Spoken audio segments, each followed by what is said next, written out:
Bismillahirrahmanirrahim. Assalamualaikum warahmatullahi wabarakatuh.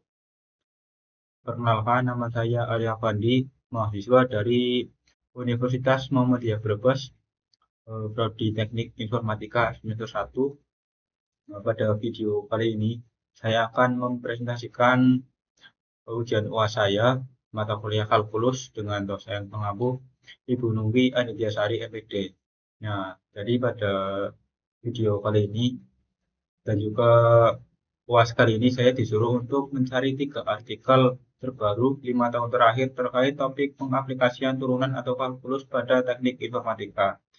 Terus ada membuat review dari 3 jurnal tersebut sesuai dengan template yang digunakan.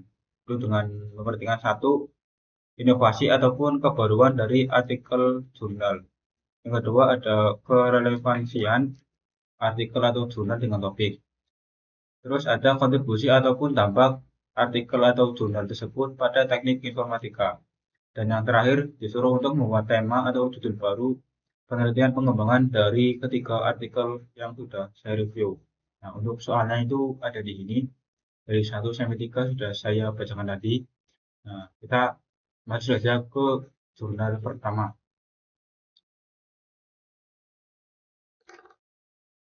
Nah, untuk jurnal pertama itu judulnya implementasi framework TensorFlow Object Detection dalam mengklasifikasi jenis kendaraan bermotor. Dengan jurnal dari Jurnal Teknik Informatika, terus ada ISSN 2301-8364. Volume dan halaman volume 15 nomor 3 halaman 171 sampai 178. Tahun 2022, tepatnya pada tanggal 15 September. Penulis Dufan Joy Paksimanajang. Reviewer saya sendiri Arya Fandi pada tanggal 17 Januari 2025. Nah, untuk bagian sini itu sudah tertera semua pada bagian atas jurnal, dari jurnal mana, terus juga dari volume, tahun, halaman, sampai ISSN sudah tertera semua. Ya, kita lanjut ke bagian abstrak. Nah, abstrak penelitian ini bertujuan untuk mengidentifikasi dan juga menghitung objek kendaraan yang melewati lalu lintas dengan mengklarifikasi jenis kendaraan. Penelitian ini memanfaatkan perkembangan teknologi di bidang computer vision, machine learning, dan deep learning dengan menggunakan framework TensorFlow Object Detection API dan algoritma dari Pre-trained Model Object Detection YOLO V3 untuk mendeteksi dan juga mengklasifikasi jenis kendaraan. Penelitian ini juga bermanfaat untuk pihak berwenang dalam menganalisis dan mengatur strategi lalu lintas dengan lebih efektif. Untuk abstrak, nah, juga tertera pada bagian awal ataupun halaman pertama dari jurnal. Nah, di sini ada dua bahasa, yaitu bahasa Inggris dan juga bahasa Indonesia. Nah, di sini saya ambil yang menurut saya penting saja. Nah, meskipun penting semua, tapi saya rangkum menjadi seperti ini. Nah, kita lanjut ke bagian pendahuluan. Nah, untuk pendahuluan, latar belakang dari penelitian ini menjelaskan tentang faktor-faktor yang mempengaruhi lalu lintas seperti peningkatan jumlah kendaraan, terus keterbatasan infrastruktur jalan, dan juga strategi lalu lintas yang kurang efektif. Hal ini berdampak pada waktu yang terbuang akibat kemacetan dan aktivitas masyarakat yang terganggu. Nah, pendahuluan juga sudah tertera pada bagian sini. Nah, di sini itu saya ambil yang menurut saya penting-penting saja. Nah, dan juga saya rangkum menurut kata-kata saya sendiri. Nah, kita lanjut ke metode penelitian. Metode penelitian pada jurnal ini menggunakan, nah, metode penelitian yang digunakan dalam penelitian ini menggunakan implementasi sistem deteksi dan juga klasifikasi kendaraan yang menggunakan framework TensorFlow Object Detection API.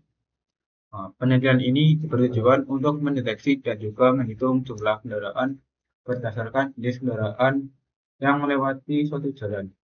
Pengujian ini telah dilakukan dengan menggunakan 5 file video sebagai data uji coba untuk mengukur tingkat akurasi sistem yang mendeteksi bahwa objek kendaraan hasilnya Hasilnya pengujian ini menunjukkan rata-rata akurasi sebesar 90,8% dalam mendeteksi objek kendaraan. Nah, metode penelitian juga sudah tertera di jurnal ini. Nah, bagian di sini dijelaskan bahwa penelitian ini tuh menggunakan 5 file video, ya 5 file video, di mana 5 file video tersebut itu diterapkan ataupun diimplementasikan sebuah sistem untuk menghitung dan juga mengklasifikasi kendaraannya. Nah, oke, kita lanjut ke hasil dan juga pembahasan. Hasil dan pembahasan pada penelitian ini menunjukkan bahwa sistem yang dibangun dapat mendeteksi dan juga menghitung jumlah kendaraan berdasarkan jenis kendaraan yang melewati suatu jalan. Pengujian ini memiliki akurasi rata-rata sebesar 98% ya, mohon maaf, ini harusnya 90,8% dalam mendeteksi objek kendaraan berdasarkan 5 file video yang digunakan. Jadi untuk hasil ya, hasil juga sudah tertera pada bagian sini.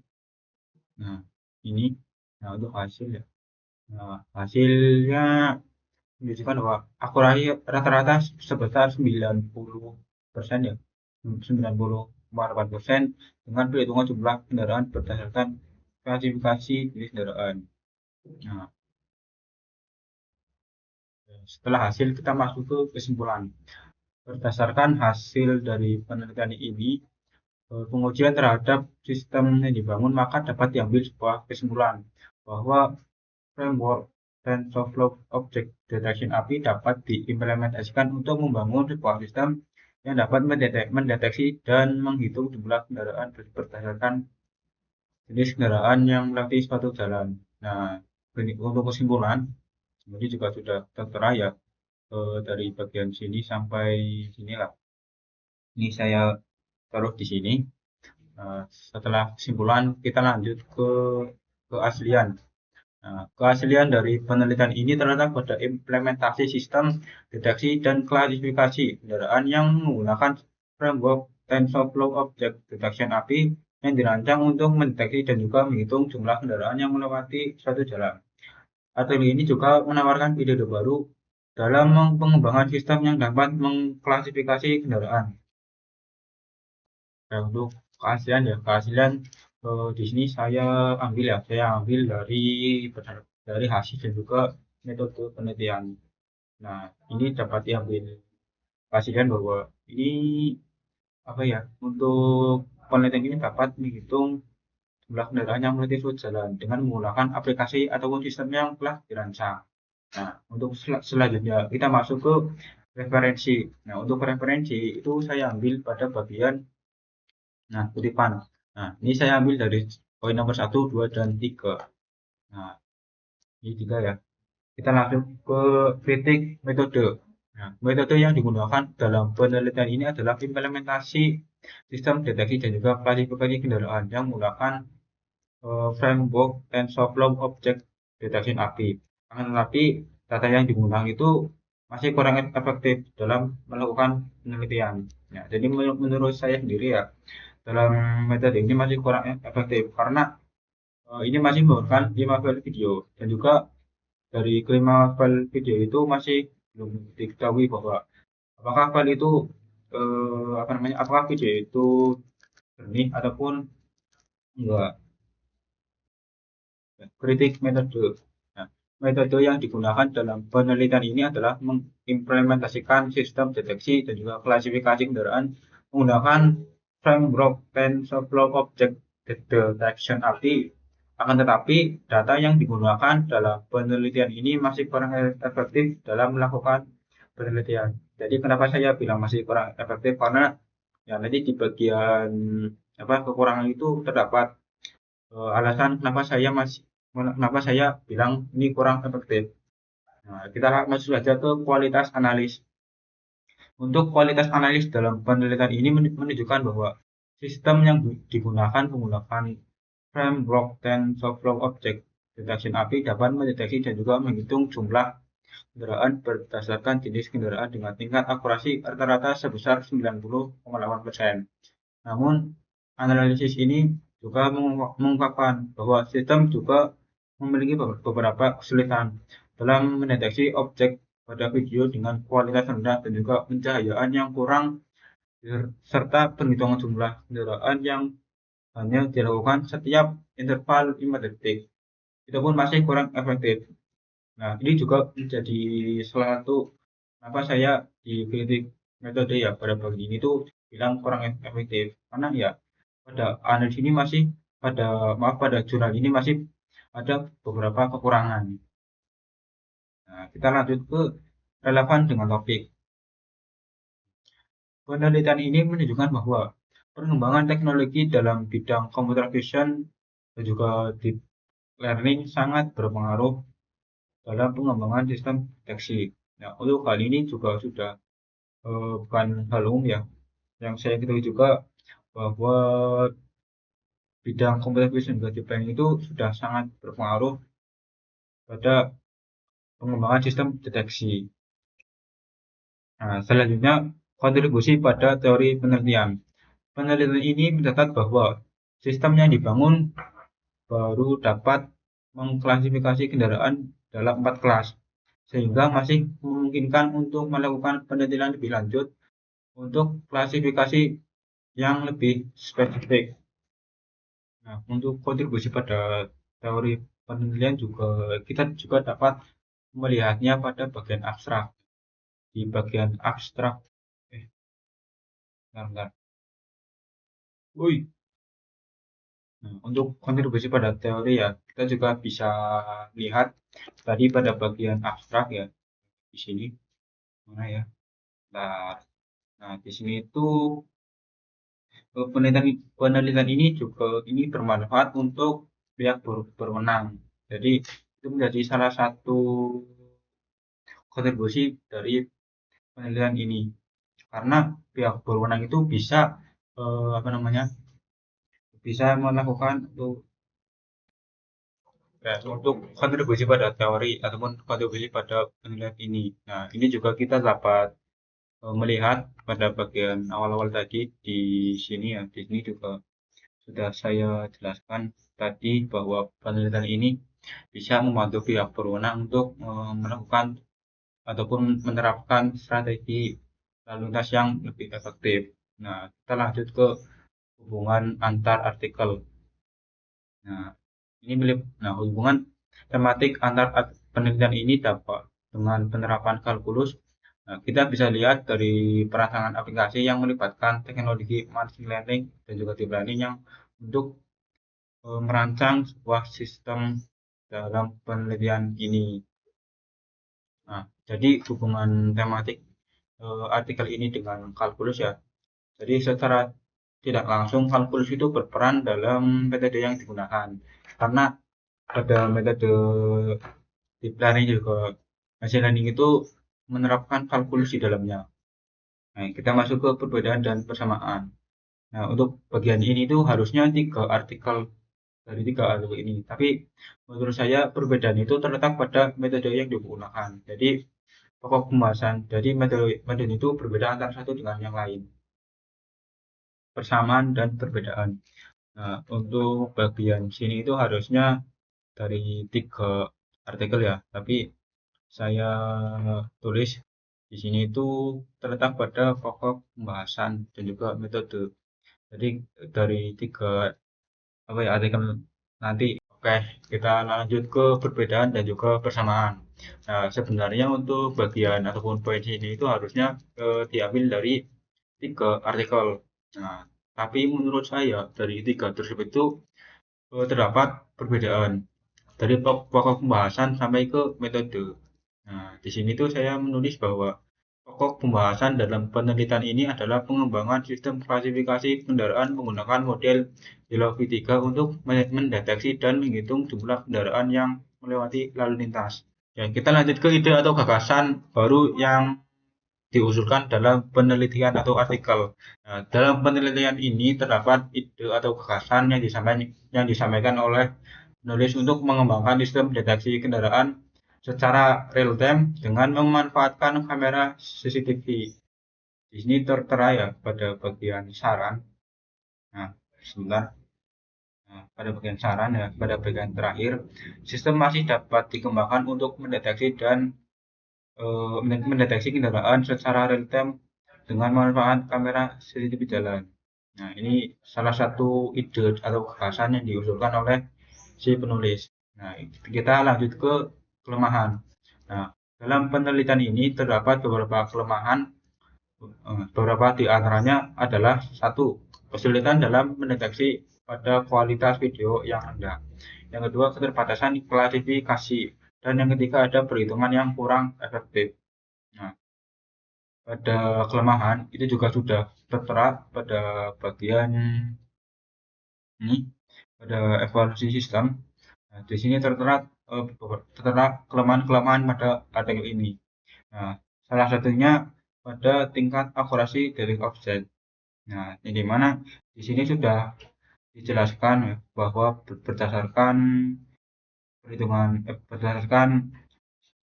berdasarkan sebelumnya mengenai jumlah kendaraan pada masing-masing kelas menyatakan bahwa algoritma deteksi objek masih sulit mendeteksi objek yang ada pada video yang memiliki kualitas rendah ataupun yang memiliki tingkat kejayaan yang kurang. Nah, itu salah satu kelemahan yang saya tulis pada bagian sini. Nah, untuk periode 3 juga sudah tertera pada di sini. Nah, kita lanjut ke hal yang perlu diperbaiki, hal yang perlu ditingkatkan, dan juga usulan pengembangan. Nah, ini saya jadikan satu. Kenapa? Karena di sini itu tertera semua pada bagian saran. Nah, di sini. Nah, di sini tertera semua. Nah, antara ini satu, bahwa hal yang perlu diperbaiki dan juga ditingkatkan dalam penelitian ini, hal yang perlu diperbaiki dan ditingkatkan untuk penelitian lebih lanjut adalah sistem yang dibangun saat ini hanya dapat mengklasifikasi kendaraan dalam 4 kelas. Penelitian lebih lanjut diperlukan untuk mengklasifikasi jenis kendaraan dalam kelas yang lebih spesifik. Nah, ini juga sudah saya bilang tertera di bagian sini. Nah, pada bagian ini tertera. Nah, terus hal yang perlu dikembangkan. Hal yang perlu dikembangkan dalam penelitian ini tertuju pada pertanian model yang digunakan karena masih belum sesuai dengan klasifikasi kendaraan yang digunakan. Diperlukan penelitian lebih lanjut untuk membangun model objek kendaraan yang sesuai. Nah, untuk bagian hal yang perlu dikembangkan juga sudah tertera ya pada bagian saran. Nah, di tahunnya ini juga diusulkan oleh si penulis. Nah, terusnya ada usulan pengembang. Nah, dalam penelitian ini terdapat usulan pengembang untuk mengembangkan sistem deteksi kendaraan secara real time menggunakan kamera CCTV. Ini juga tertera pada bagian saran, tepatnya pada bagian akhir. Nah, kita lanjut ke hasil temuan. Data yang dihasilkan dari sistem deteksi dan klasifikasi kendaraan dapat digunakan oleh pihak berwenang untuk mengatur strategi lalu lintas yang lebih baik, serta memberikan manfaat praktis bagi manajemen lalu lintas.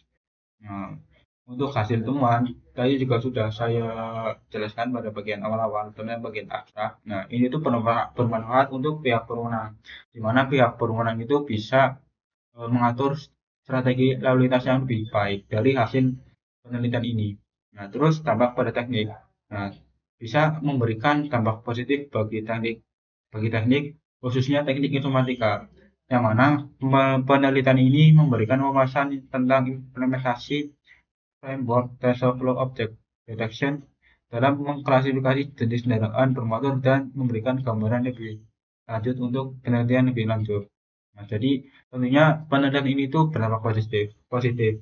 Apa? Karena untuk mahasiswa jurusan teknik informatika itu bisa melakukan penelitian lebih lanjut terkait penelitian ini. Karena di sini sudah tertera ya dari mulai usulan-usulan dan kelemahan. Ini menjadi bahan penelitian lebih lanjut untuk mahasiswa-mahasiswa teknik informatika. Nah, selanjutnya membuat tema ataupun judul penelitian dari pengembangan ataupun dari keperluan yang didapat. Nah, untuk poin ini karena ini saya ambil dari jurnal kedua, mungkin saya akan perjelas di jurnal kedua. Baiklah, sekarang kita lanjut ke jurnal yang kedua. Nah, jurnal yang kedua itu berjudul implementasi pengolahan citra digital dalam pengenalan wajah menggunakan algoritma PCA dan Viola Jones. Nah, sebentar saya gantinya dulu. Oke, ini judulnya. Nah, untuk jurnalnya itu jurnal dari Jurnal Ilmu Komputer ISSN 2829-8616. Volume dan halaman volume 2 halaman nomor 3 halaman 146 sampai 157 tahun 2023 pada tanggal 9 Oktober. Nah, untuk menulis Indah P.S. Fani, Andi dan Rizky. Nah, untuk reviewer saya sendiri ada Fadi pada tanggal 17 Januari 2025. Nah, untuk poin-poin ini juga tertera pada bagian atas ya, pada bagian atas abstrak ya, ya bagian abstrak. Nah, kita lanjut ke poin abstrak. Nah, abstrak. Nah, di sini juga tertera bahwa penelitian ini membahas tentang implementasi pengenalan ekspresi wajah menggunakan algoritma prinsipal komponen analis dan Viola Jones untuk mendeteksi wajah. Penelitian ini menunjukkan bahwa kombinasi antara kedua algoritma ini efektif dalam menciptakan sistem deteksi wajah yang kuat dan efisien. Proses penelitian ini mencakup pengolahan citra, deteksi fitur wajah, dan pembuatan basis data untuk pengenalan wajah. Hasil pengajuan ini menunjukkan bahwa akurasi sistem dapat dalam mendeteksi dan juga mengenali wajah di berbagai kondisi. Nah, untuk bagian abstrak ya ini tentunya saya ambil di bagian sini. Ini juga sudah tertera semuanya. Cuman saya rangkai sesuai dengan bahasa saya sendiri ataupun saya rangkum. Nah, kita lanjut ke bagian pendahuluan. Nah, pada bagian pendahuluan juga sudah tertera pada bagian sini. Nah, ini saya tulis yaitu latar belakang dari penelitian ini menjelaskan bahwa deteksi wajah merupakan tantangan penting dalam pengolahan citra dan juga visi komputer.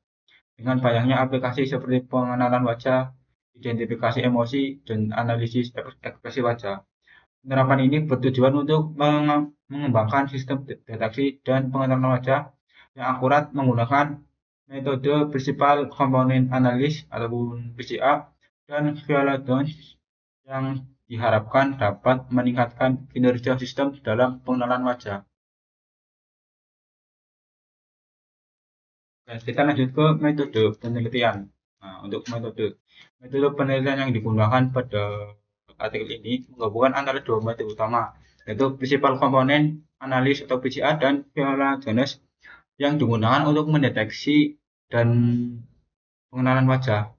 Metode PCA digunakan untuk mereduksi sistem dimensi digital, sedangkan metode Viola Jones digunakan untuk mendeteksi keberadaan wajah dalam citra dengan tingkat akurasi yang tertinggi.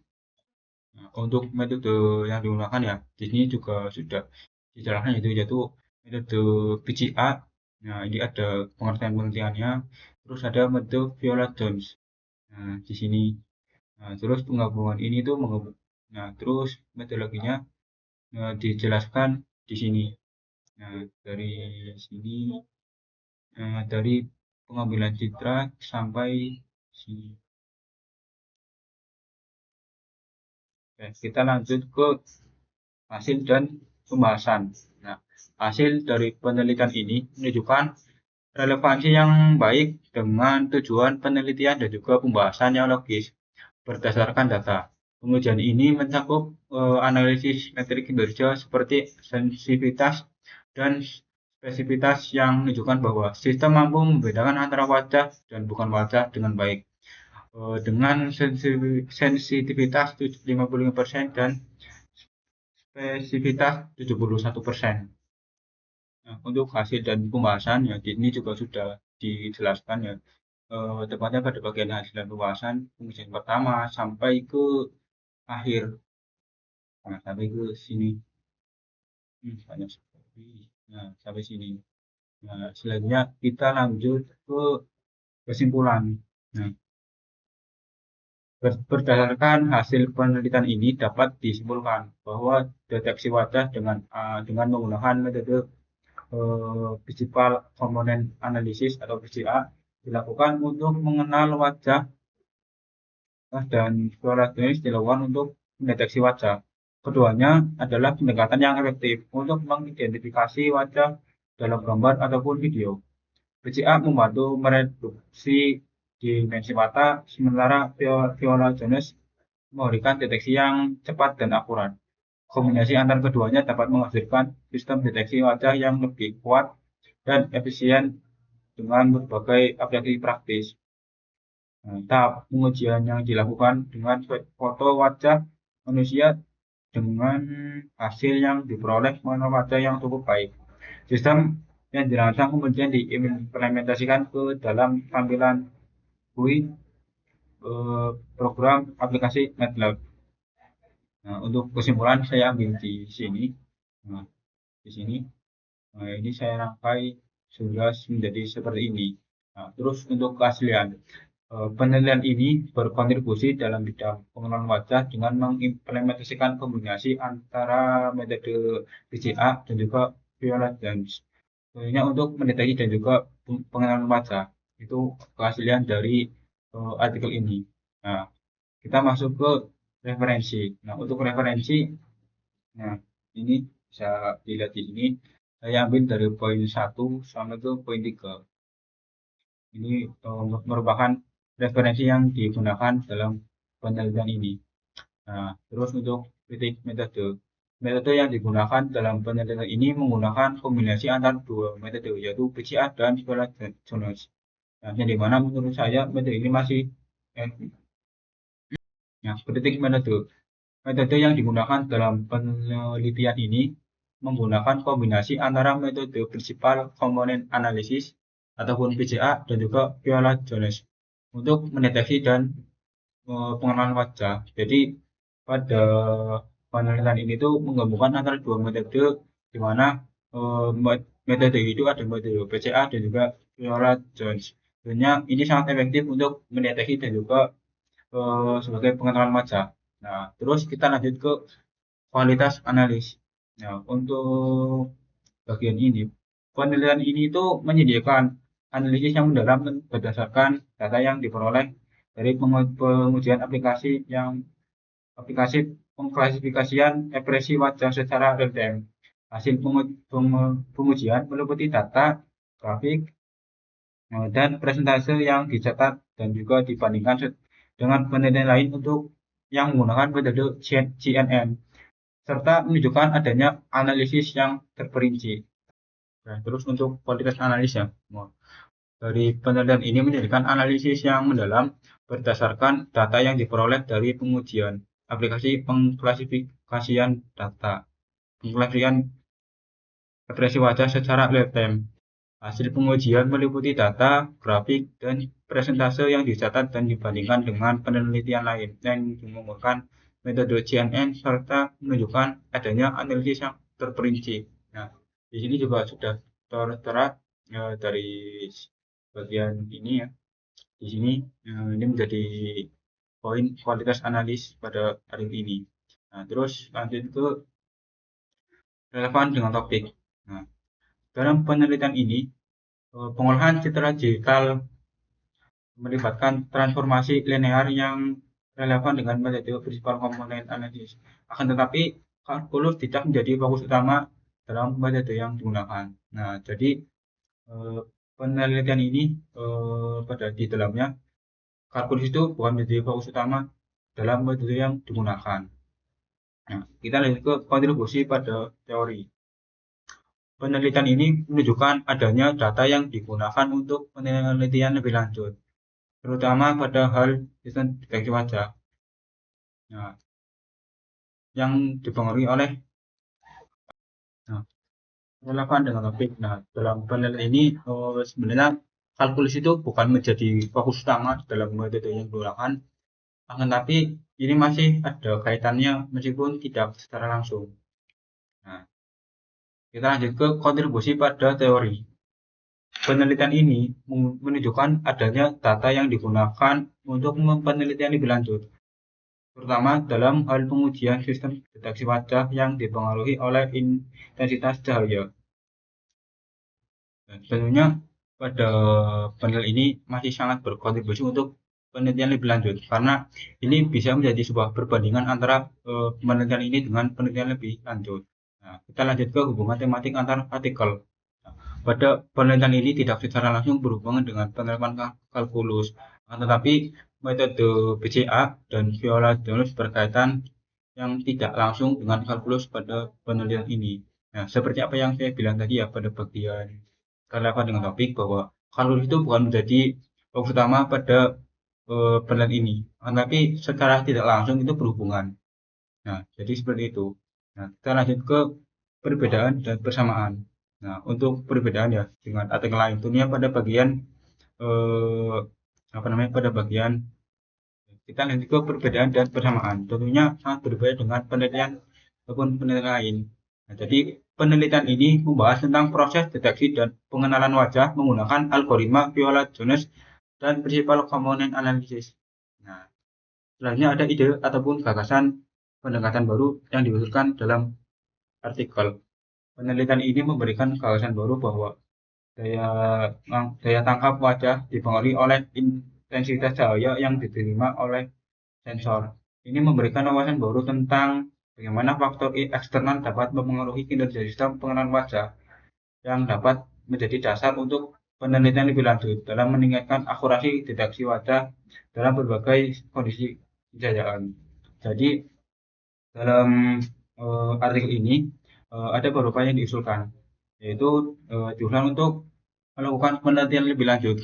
Kenapa? Karena pada panel ini sistem pencahayaan itu masih kira-kira ide atau gagasan atau pendekatan baru yang diusulkan dalam artikel. Penelitian ini memberikan gagasan baru bahwa daya tangkap wajah dipengaruhi oleh intensitas cahaya yang diterima oleh sensor. Ini memberikan wawasan baru tentang bagaimana faktor eksternal dapat mempengaruhi kinerja sistem pengenalan wajah yang dapat menjadi dasar untuk penelitian lebih lanjut dalam meningkatkan akurasi deteksi wajah dalam berbagai kondisi. Nah, ini saya ambil dari penelitian ini. Nah, terus selanjutnya ada kelemahan. Dalam penelitian ini, tidak ada kelemahan yang signifikan di dalamnya. Akan tetapi membutuhkan perbandingan dengan penelitian lain agar dapat mengetahui penelitian lebih lanjut berdasarkan perbandingannya. Nah, itu kelemahan pada artikel ini. Nah, sebenarnya ada, tapi hanya ditemukan ini. Selanjutnya kelemahan. Dalam penelitian ini tidak ada kelemahan yang signifikan di dalamnya. Akan tetapi masih membutuhkan perbandingan dengan penelitian lain agar dapat mengetahui penelitian lebih lanjut berdasarkan perbandingannya. Jadi pada artikel ini tidak ada sebuah walaupun kelemahan yang signifikan. Jadi hanya diperlukan penelitian lebih lanjut agar bisa melakukan sebuah perbandingan. Nah, kita lanjut ke hal yang perlu diperbaiki dan juga ditingkatkan. Penelitian selanjutnya dapat mengeksplorasi penggunaan metode yang lebih canggih, seperti CNN ataupun teknik pembelajaran mendalam lainnya. Ini dapat meningkatkan akurasi dan juga kendala sistem pengenalan wajah, terutama pada kondisi yang lebih kompleks. Nah, itu merupakan hal yang harus ataupun perlu diperbaiki dan juga ditingkatkan dalam penelitian ini. Nah, selanjutnya hal yang perlu dikembangkan. Hal yang perlu dikembangkan dalam penelitian ini yaitu memperluas jangkauan pustaka dengan membahas lebih banyak tentang penelitian terkini yang relevan dengan pengenalan wajah, termasuk teknik-teknik terbaru dalam pembelajaran mesin dan pengolahan citra. Ini akan memberikan konteks yang lebih baik tentang kondisi penelitian ini dalam bidang yang lebih luas. Nah, ini juga hal yang perlu dikembangkan dalam penelitian ini. Terus usulan pengembangan. Dalam penelitian ini fokus pada pengembangan aplikasi yang dapat melakukan deteksi wajah secara real time dengan menggunakan perangkat keras yang ada seperti kamera smartphone. Nah, jadi usulan pengembangan. Dalam penelitian ini fokus pada pengembangan aplikasi yang dapat melakukan deteksi wajah secara real time menggunakan perangkat keras yang ada seperti kamera smartphone. Nah, di sini juga sudah terdapat ya usulan pengembangannya eh, terkait dengan menggunakan perangkat keras yang ada. Nah, terus untuk hasil ilmuwan, berdasarkan hasil dari penelitian ini menunjukkan bahwa teknologi wajah dari implementasi pengolahan citra digital dalam pengolahan wajah menggunakan algoritma PCA dan Viola terus seperti sistem keamanan aplikasi mobile dan sistem absensi. Jadi hasil temuan itu bisa dilihat dari sistem keamanan, aplikasi mobile dan juga sistem absensi pada artikel ini. Nah, terus ada dampak pada teknik. Algoritma yang digunakan dalam pengenalan wajah dapat diadaptasi untuk membuat simulasi dan visualisasi yang membantu mahasiswa dalam memahami konsep-konsep kompleks tentang dalam teknik informatika, seperti pengolahan citra dan juga machine learning. Jadi dampaknya itu mahasiswa dapat memahami konsep-konsep kompleks dalam uh, jalan ini. Nah, tentunya itu juga menjadi dampak positif bagi mereka. Terus membuat tema dan juga judul penelitian, yaitu implementasi pengolahan citra digital dalam keamanan wajah menggunakan algoritma PCA dan Violade pada teknologi komunikasi. Nah, jadi tema yang saya beri itu agar apa namanya teknologi komunikasi itu memiliki sistem keamanan yang lebih tinggi, yaitu dengan menggunakan sistem keamanan wajah. Oke, kita masuk ke artikel yang ketiga. Bentar. Untuk judulnya yaitu optimasi metode jaringan syaraf turunan background organization untuk peramalan curah hujan bulanan di kota Denpasar dari jurnal ilmiah matematika dengan ISSN 2301-9115 volume dan halaman volume 12 nomor 1 halaman 134 sampai 140 tahun 10 Januari 2024. Penulis ada Harry Hentze, terus ada Chel Alvarez, Elwaldo, Rio Francisco Huta Barat, dan Sastra Harapan Pulau. Nah, dengan reviewer saya sendiri Arya Wandi pada tanggal 17 Januari 2025.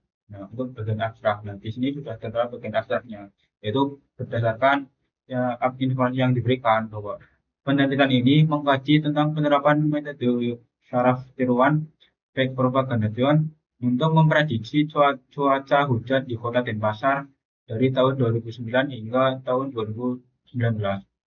Proses penelitian ini melibatkan normalisasi data eh, menggunakan metode min-max untuk mengurangi perhitungan berlebihan dengan data dinormalisasi dalam rentang 0,1 hingga 0,9. Model yang digunakan memiliki hidden layer dengan 50 neuron dan learning rate 0,01 yang menghasilkan MSE sebesar 0,037. Nah, untuk selanjutnya pendahuluan. Nah, di sini juga sudah terang pendahuluannya sangat panjang, tapi saya persingkat, yaitu hujan sangat berperan penting dalam kehidupan. Curah hujan merupakan jumlah air yang terkumulasi di permukaan datar. Tidak ada penguapan dan tidak mengalir. Nah, dalam kurung Balai DKK tahun 2012. Nah, volume curah hujan besar ketika hujan terus-menerus akan akibatnya akan menimbulkan bencana banjir dan longsor. Curah hujan tidak dapat diukur secara akurat, tetapi bisa diramalkan. Tingginya curah hujan dapat menyebabkan bencana hingga diperlukan peramalan intensitas curah hujan masa yang akan datang. Nah, itu untuk pendahuluannya. Nah, selanjutnya ke metode penelitian. Nah, pada metode penelitian juga sudah tertera pada artikel ini, yaitu dengan menggunakan metode yang dalam penelitian ini menggunakan metode back propagation.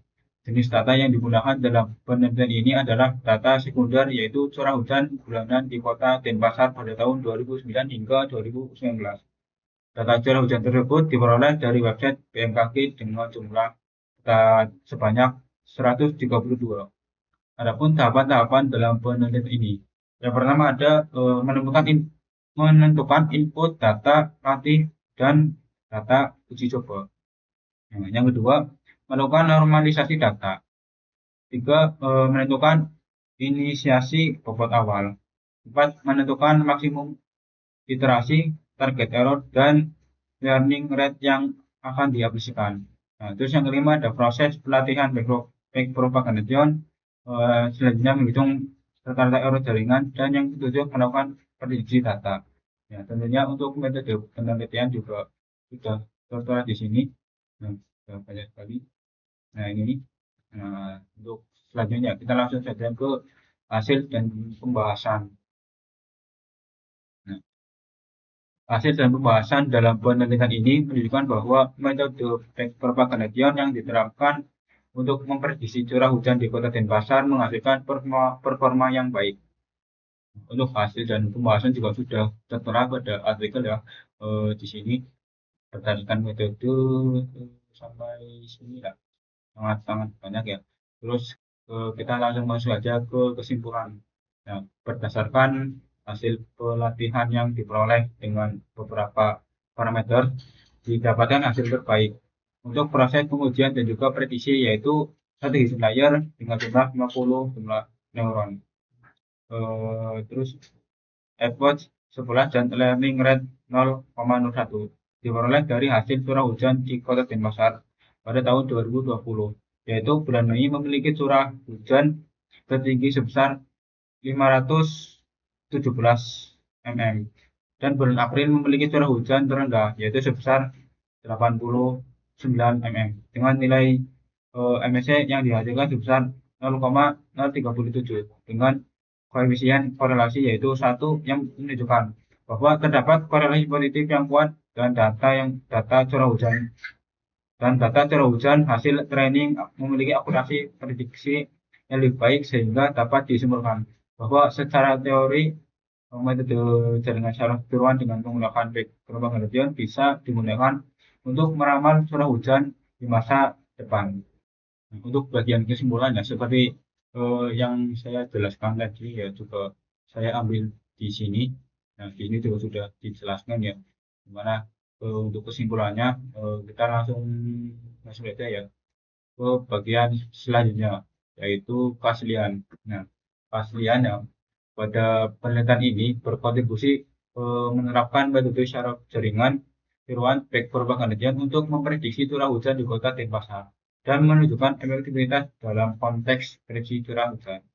Nah, jadi untuk keasliannya pada penelitian ini sudah berkontribusi untuk menerapkan metode syaraf jaringan tiruan back propagation.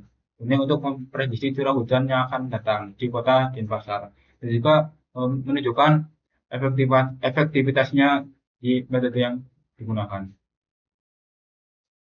Nah, setelah keaslian lanjut ke referensi. Untuk referensi saya ambil dari sini, dari daftar pustaka. Nah, dari 1 sampai 3. Nah, itu saya ambil dan juga saya taruh di sini. Nah, terus ke kritik metode. Nah, dari metode penelitian yang digunakan dalam penelitian ini sangat tergantung pada kualitas dan juga kuantitas data yang digunakan. Jika data yang diperoleh dari BMKG tidak lengkap atau tidak akurat, maka hasil prediksi pun tidak dapat berpengaruh. Jadi metode yang digunakan itu masih sangat bergantung pada data yang diperoleh oleh BMKG. Nah, itu masih kurang. Selanjutnya yaitu kritik metode. Jadi metode penelitian yang digunakan dalam penelitian ini sangat bergantung pada kualitas ataupun kuantitas data yang digunakan. Jika data yang diperoleh dari BMKG tidak lengkap atau tidak akurat, maka hasil prediksi pun juga akan berpengaruh. Ini bisa dilihat pada artikel ya, bahwa di dalamnya itu masih sangat bergantungan pada data yang diperoleh oleh BMKG. Tentunya ini ketika datanya tidak apa namanya tidak akurat atau tidak lengkap, maka hasilnya pun akan berbeda dan juga akan berpengaruh pada hasil prediksi. Nah, itu. Nah, selanjutnya yaitu kualitas analis. Penelitian ini menggunakan metode yang tepat. Kenapa? Karena penggunaan metode back propagation sesuai untuk memprediksi curah hujan dan juga menghasilkan hasil yang baik. Meskipun penelitian ini sangat bergantung pada data yang dihasilkan oleh BMKG, akan tapi penelitian ini tuh sangat tepat dan juga metode yang digunakan pun sangat baik karena metode ini sesuai dengan memprediksi curah hujan dan juga menunjukkan hasil yang baik. Nah, terus ada relevan dengan topik. Nah, dalam penelitian ini berkaitan dengan tema turunan dalam konteks jaringan syaraf turunan, terutama metode backpropagation turunan digunakan untuk menghitung gradien dari fungsi kesalahan. Selanjutnya ke kontribusi pada teori penelitian. Nah, artikel ini memberikan kontribusi pada teori penelitian khususnya di bidang permodelan dan juga peramalan menggunakan metode syaraf turunan backpropagation. Tentunya penelitian ini sangat berkontribusi untuk Kota Denpasar. Kenapa? Karena hasilnya juga sangat kontribusi pada teori penelitian. Tentunya ini sangat berkontribusi pada penelitian. Kenapa? Karena dari hasil yang diperoleh itu pun menghasilkan hasil yang baik. Adapun menggunakan metode yang tepat, yaitu menggunakan metode selanjutnya kontribusi pada teori penelitian. Artikel ini memberikan kontribusi pada teori penelitian khususnya dalam bidang permodelan dan juga peramalan menggunakan metode jaringan syaraf turunan backpropagation. Nah, tentunya pada artikel ini sangat berkontribusi ya pada penelitiannya. Nah, kenapa? Karena dari hasilnya pun juga sangat baik dan juga menggunakan metode yang sangat tepat, yaitu penggunaan metode backpropagation yang sesuai dengan yang sesuai untuk memprediksi curah hujan. Nah, terus selanjutnya ada hubungan tematik antar artikel. Nah, keterkaitan tematik antara penelitian ini dengan turunan. Nah, turunan digunakan untuk menganalisis sensitivitas model terhadap perubahan parameter. Nah, jadi hubungan itu sangat selanjutnya hubungan tematik antar artikel. Keterkaitan tematik antara penelitian ini dengan turunan. Turunan digunakan untuk menganalisis sensitivitas model terhadap perubahan parameter. Jadi itu adalah hubungan tematik antara artikel dengan tema turunan. Kenapa? Karena turunan itu digunakan untuk menganalisis sensitivitas model terhadap perubahan parameter. Nah, itu hubungannya. Nah, terus ada perbedaan dan juga persamaan. Nah, perbedaannya untuk pembahasan ya dalam penelitian ini mencakup beberapa aspek utama terkait dengan penerapan metode syaraf jaringan tiruan. Pada aspek utama terkait penerapan metode jaringan syaraf tiruan backpropagation untuk peramalan curah hujan di bulan Desember. Nah, tentunya untuk pada poin ini sangat berbeda dengan artikel-artikel sebelumnya ya. Apa karena dari judul pun sudah berbeda. Jadi itu menjadi poin besar ya. Kenapa saya di sini menulis wah ini. Nah, terus ada ide, gagasan ataupun pendekatan baru dalam artikel.